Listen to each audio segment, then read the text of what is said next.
नमस्कार, बहुत स्वागत है आप सभी का। आप मुझे न्यूज़ 18 के डिजिटल प्लेटफॉर्म पर देख रहे हैं। मैं हूं आपके साथ जया मिश्रा। भारत से अमेरिका जाने वाले सामानों पर आज यानी कि 27 अगस्त से 50% टैरिफ लग गया है। मतलब ये कि अब भारतीय प्रोडक्ट्स अमेरिका में पहले से ज़्यादा दामों में मिलेंगे और आपको कहीं ज़्यादा दाम देने होंगे। ग्लोबल ट्रेड रिसर्च के मुताबिक GTRI की रिपोर्ट ये बताती है कि इस फैसले से भारत के करीब 5.4 लाख करोड़ रुपए के एक्सपोर्ट्स पर सबसे ज़्यादा असर इसका हो सकता है। और अब जब भारतीय सामान महंगा बिकेगा तो फिर चीन, वियतनाम और मैक्सिको जैसे देश वही सामान सस्ते दाम पर बेचेंगे। इसका जो सीधा असर है वो ये होगा कि भारतीय कंपनियों की अमेरिकी मार्केट में हिस्सेदारी घट जाएगी और भारत को इसका नुकसान होगा। चलिए जानते हैं कि अमेरिकी टैरिफ से नुकसान से होने वाली भरपाई को भारत कहां से पूरा कर सकता है, क्योंकि भारत ने भी बहुत ही कड़ा रुख रखा अमेरिका के टैरिफ का भारत में कहां कहां पर असर हो सकता है और इसके लिए भारत के पास अब क्या ऑप्शंस या विकल्प है, इस पर पॉइंट्स में बात करेंगे। मशीनरी और ऑटो पार्ट्स की सबसे पहले बात करते हैं। अमेरिका और भारत के ऑटो पार्ट्स का सबसे बड़ा खरीदार है और तकरीबन 32% कहा जाता है सालाना $7 बिलियन यानी कि 61,000 करोड़ रुपए का निर्यात होता है। नए टैरिफ से 30,000 करोड़ रुपए का नुकसान बताया जा रहा है कि नुकसान हो सकता है। छोटे, इसके अलावा मध्यम उद्योगों के जो इंजीनियरिंग गुड्स आयात हैं और निर्यात हैं उस पर भी इसका असर होगा। हजारों नौकरियों पर भी असर दिखेगा क्योंकि खतरा हो सकता है अगर भारत में नुकसान इसका बहुत ज़्यादा होता है। अब विकल्प के तौर पर भारत के पास ऑप्शंस क्या हैं वो भी समझ लीजिए। यूरोप यानी कि जर्मनी, यूके और एशियन देशों जैसे कि सिंगापुर, मलेशिया में बाजार बढ़ा सकता है भारत। इस ओर भारत के कदम दिख सकते हैं। इलेक्ट्रॉनिक्स और स्मार्टफोन, अभी स्मार्टफोन और इलेक्ट्रॉनिक्स को टैरिफ से राहत मिली है, लेकिन आने वाले समय में हो सकता है कि भारत इस पर काम करे। अमेरिका का सेक्शन 232 कानून लागू हुआ तो 50% टैरिफ इस पर लग सकता है।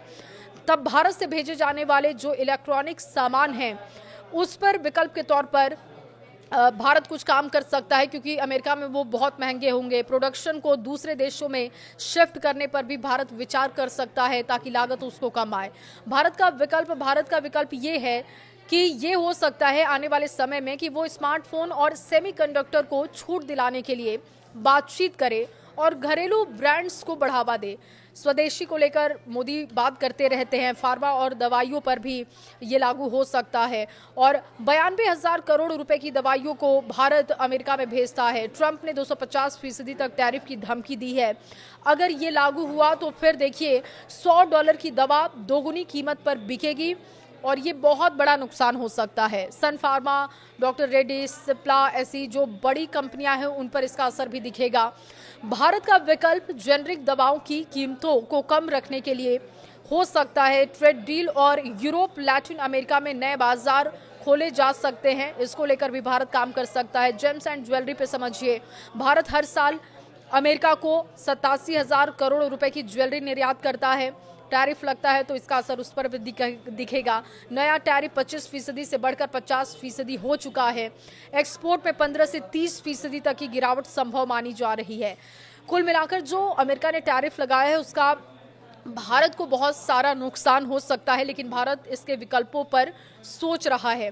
अब ऐसे में भारत के पास ऑप्शन ये है कि वो अमेरिका के साथ बातचीत करें, बायलैटरल डील करें, यूरोप में डायमंड एक्सपोर्ट को बढ़ावा दे दें और अलग अलग देशों में भी निवेश बढ़ाने पर चर्चा करें। टेक्सटाइल और कपड़ों पर भी ये विकल्प हो सकता है भारत के पास, क्योंकि करोड़ों का कारोबार चलता है भारत से अमेरिका में। टेक्सटाइल एक्सपोर्ट भारत करता है। टैरिफ के बाद भारतीय कपड़े 50% तक महंगे होंगे और इसका असर भी दिखेगा। तो ऐसे में स्वदेशी पर फोकस किया जा रहा है। 20 से 25% की कमी आ सकती है कारोबार में और ऐसे में अमेरिकी मार्केट में भारत का हिस्सा 33% से घटकर 20 से 25% हो सकता है। भारत के पास इसके लिए भी विकल्प मौजूद है और भारत इसको भी देख रहा है कि कैसे लोगों के मन में स्वदेशी कारोबार को ऊंचा उठाया जाए, क्योंकि अभी भी देखिए अलग अलग बड़े ब्रांड्स जो कि विदेशों के हैं उस पर हमारा फोकस बहुत ज़्यादा होता है और ऐसे में स्वदेशी प्रोडक्ट्स को बढ़ावा देना भारत का मेन मकसद दिखाई दे रहा है, क्योंकि अमेरिका ने बहुत ही खुली चुनौती टैरिफ के मामले में भारत को दी है, लेकिन भारत ने ये साफ किया है कि उसके पास बहुत सारे विकल्प हैं, उन विकल्पों पर भारत काम करेगा। भारत अमेरिका के सामने झुकेगा नहीं। इस खबर पर राय आपकी क्या है, कमेंट बॉक्स में जरूर बताइएगा।